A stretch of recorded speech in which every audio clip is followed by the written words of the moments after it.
네, 안녕하십니까. 이번 영상에서는, 덴트 업계에 흔히 이렇게 전해지는 얘기들 중에서, 좀 잘못된 내용들이 상당수 있다라고 생각을 하는 입장인데요, 저는. 그 중에 하나, 덴트가 이렇게 발생하고 찌그러지면서, 들어간 곳이 있으면 튀어나오는 곳이 있다라는 얘기에 대해서, 이것이 좀, 틀린 개념이다라는, 또, 그리고 더 정확한, 개념에 대해서 말씀을 좀 드려보려고 합니다. 뭐 우선 이제 결국 또 제 개인적인 생각이고 주장인 것은 강조드리고요. 판단은 이 영상을 보신 뒤에 이제 여러분들의 몫이라는 점 말씀드립니다. 사실 이제 이 내용뿐 아니라 벤더계에서 좀 잘못 전해지고 있고 잘못 인식하고 있는 내용들이 상당수 있다라고 이제 저는 개인적으로 생각을 하고 있습니다. 근데 이게 전부 다 이제 공개를 하고 뭐 또 계속 제가 막 주장을 하고 하는 것이 어느 정도는 이제 교육적인 노하우 비결 뭐 이런 것들이 좀 노출되는 우려도 사실은 좀 있기도 하고요. 또 이렇게 세상과 다른 얘기를 한다는 것이 어떻게 보면 이제 세상의 많은 기술자분들을 뭐 바보로 만든다. 뭐 자꾸 이런 식으로 또 이제 흘러갈 수도 있고 결국 뭐 저만 잘났다. 뭐 이런 얘기가 또 될 것도 같아서 좀 부담을 많이 느끼고 있습니다. 그래서 조심스러운 입장인 것도 사실이고요. 이 수원 덴트 잘하는 집에서 교육을 받으시는 분들은 뭐 이제 교육 과정에서 이제 이런 잘못된 개념들을 하나하나 짚어가면서 왜 잘못되었는지 또 실제 정확한 개념과 인식이 무엇인지 이렇게 듣게 되고 과정을 거치게 되지만 또 이게 세상에 많은 분들께 일방적으로 또 이게 대화를 통해서 이렇게 구현을 할 수 없는 상태에서 일방적으로 이렇게 주장을 하는 것이 어떻게 들릴지 모르겠습니다만 뭐 나름대로 충분히 근거가 있고 설득력이 있을 거라고 생각해서 이 부분만큼은 오늘 제대로 좀 정리를 하려고 합니다.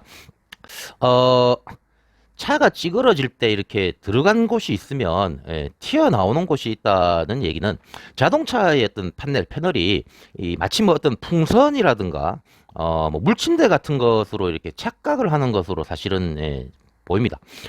이게 누군가 옛날부터 했던 얘기를 그냥 그저 그런가 보다 하면서 막연하게 반복해서 이렇게 전해지고 있는 주장이라고 생각을 하고요. 이게 좀 그림을 그려가면서 다시 좀 설명을 드리겠습니다. 차량의 철판이 어떤 뭐 풍선이나 이제 물침대 같은 것으로 이해를 하면 뭐 어떤 힘이 가해졌고 들어가게 되면 뭐 반대쪽이나 어떤 다른 쪽에 이렇게 변형이 생기는 것이 당연한데요. 어, 차량의 철판은 이런 물침대나 풍선이 아니죠. 일단 단순하게 보면 어떤 이런 평면에 가지고 있는데 어떤 힘이 가해졌을 때를 생각을 해보면 음, 이런 식으로 이제 들어가게 되는 겁니다. 근데 이거를, 얘기를 자꾸 이렇게 쭉 잡아 당긴다라고 가정을 해보면, 그냥 딸려서 끌려 들어오는 것일 뿐이지, 이게 누른다고 해서 어떤 힘이 반대쪽으로 이렇게 뭐 작용을 하고, 뭐 튀어나오고 하지는 않는다라는 거죠. 상식적으로 좀 납득하기가 어렵죠. 그런데 왜, 굳이 이제 들어간 곳이 있으면 튀어나오는 것이 있다라고 하는 이유는 도대체 뭘까라고 이제 생각을 해보니까, 어, 실제 차량 철판에 보면 이렇게 약간 둥그렇게 완만하게 흐르고 있는 굴곡을 가진 경우가 많은데 이런 경우에서는 이게 이제 힘이 가해져지게 되면 어, 이 순간에 이 부분이 꺾이게 됩니다. 이게 무슨 얘기냐면 여기 누르는 힘이 전체적으로 다 끌고 이렇게 들어올 수 있으면 이게 만약에 철판이 아주 단단하다라고 가정을 하면 이게 이제 꺾이지 않는다라고 보면 전체적으로 더 밀고 들어올 테지만 강도의 한계가 있기 때문에 어떤 찌그러짐이 발생하면서 전체적으로 끌고 들어오지 못하고 또 이 형태를 유지하려고 하고 있는 힘이 작용하는 와중에 상충이 되면서 꺾여 버린다는 거죠. 그래서 이 꺾임이 이제 저는 응집이라고 표현하고 뭐 꺾임이라고 하는 게 더 맞을 수도 있지만요. 이걸 좀 확대해서 좀 볼까요? 이렇게 끌고 들어오는 순간에 어느 순간에 힘이, 이 버티는 힘이 형태를 유지하려는 힘과 상충되면서 이렇게 꺾여버리게 됩니다.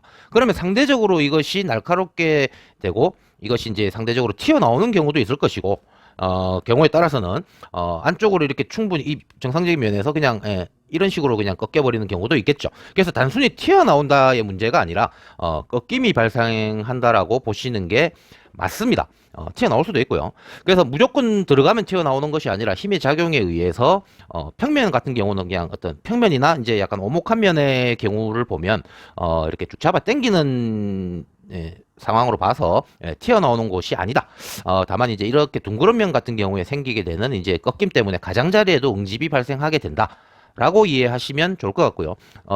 그때 케이스마다 이제 살피고 확인해야 되는 것으로 이해하시면 됩니다. 그리고 이제 실제로 또 지금 눌렀을 때 이렇게 튀어나오는 경우도 있는데요. 본넷에, 본넷에 뭐라 그럴까요? 손바닥으로 이렇게 지그시 이렇게 누른다고 가정을 해보면 실제로 이렇게 누르는 만큼 이게 뭔가 좀 튀어나오는 듯한 느낌을 받는 경우가 있죠. 그런 경우는 어떤 경우냐면 이것이 넓게 지그시 누른다는 것은 상대적으로 이렇게 바깥으로 약간 미는 힘이 발생하게 되는데 이때 이제 본네트에 이런 실리콘이라든지 뭐 여러 가지 이제 고정되어 있는 포인트들이 있어서 이 위치를 이제 버티고 있는 힘이 작용을 하고 있습니다. 이 버티고 있는 힘이 있고 이렇게 이제 가장자리를 이렇게 밀고 나가는 힘이 있을 때 서로 상충이 되게 되면 이 반작용에 의해서 이렇게 다시 미는 힘과 상충을 하게 되고 지그시 이렇게 올라오는 경우가 있죠. 근데 이제 다시 이렇게 손바닥을 놓게 되면 다시 이렇게 튀어나오면서 다시 들어가 버리죠. 근데 이제 찌그러진 채로 유지한다는 건 뭐냐면 이 누르는 힘과 버티는 힘의 상충점에서 꺾임이 발생하게 되면 이렇게 이제 형태를 유지하면서 덴트가 발생하게 됩니다. 이런 경우는 이제 가운데의 힘보다는 이게 넓게 지그시 힘을 작용하고 있기 때문에 한 점에 이렇게 변형을 주지 않은 상태이기 때문에 이 꺾임 때문에 사실은 덴트가 형태가 유지되고 있는 것이고요.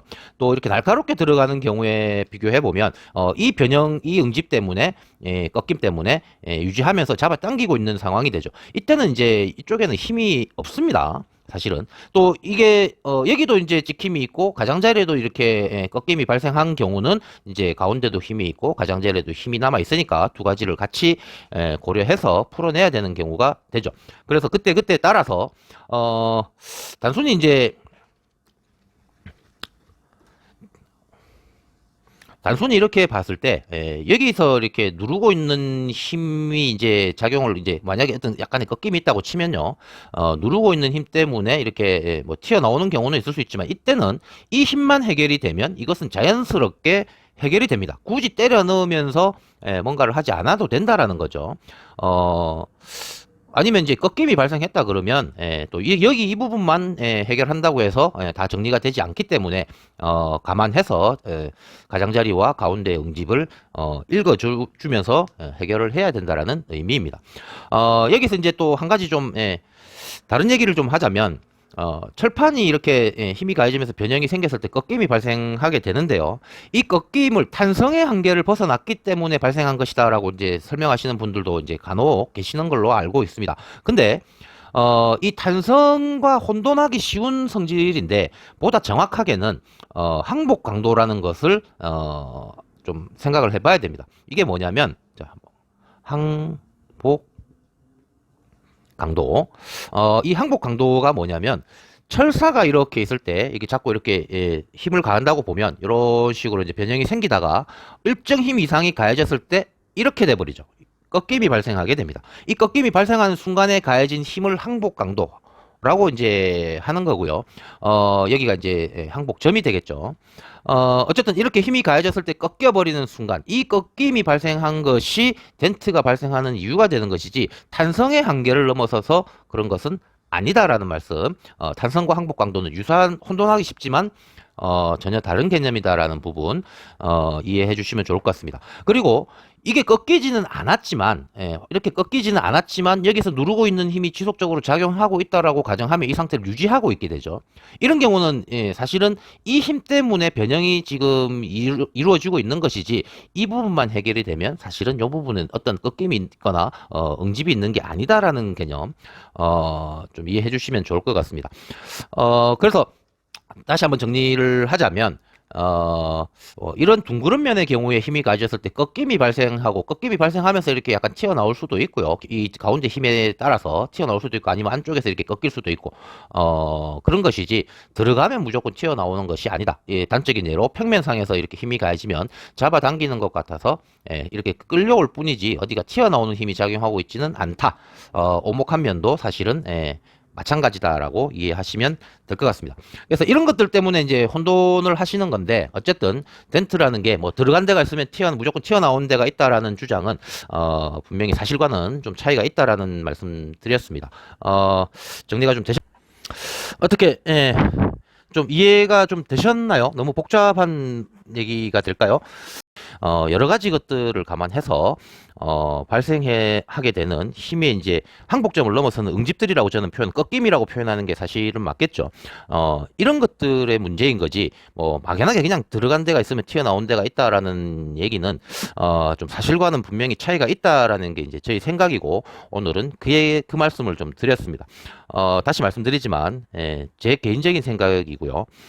제 개인적인 생각으로 볼 때, 세상의 상식처럼 알려져 있는 덴트 업계의 어떤 얘기들을, 주장들은, 좀 사실과 다른 경우들이 상당히 있다라고 이제 저는 좀 개인적으로 생각을 합니다. 어쨌든 뭐 세상과 다른 얘기를 한다는 것은 어떤 식으로든 부담스러운 건 사실이죠. 어, 그래서 뭐, 늘 망설이고 고민하고 있는 상황인데요. 기회가 되는 대로 조금씩 이렇게, 말씀드릴 수 있도록 하겠습니다. 좀 정확한 개념이 필요하고요. 그래서 덴트 교육을 하는 데 있어서도, 중요한 문제라고 생각이 듭니다. 어쨌든 봐주셔서 감사합니다. 또 다음에 더 좋은 영상으로 찾아뵙도록 하겠습니다. 감사합니다.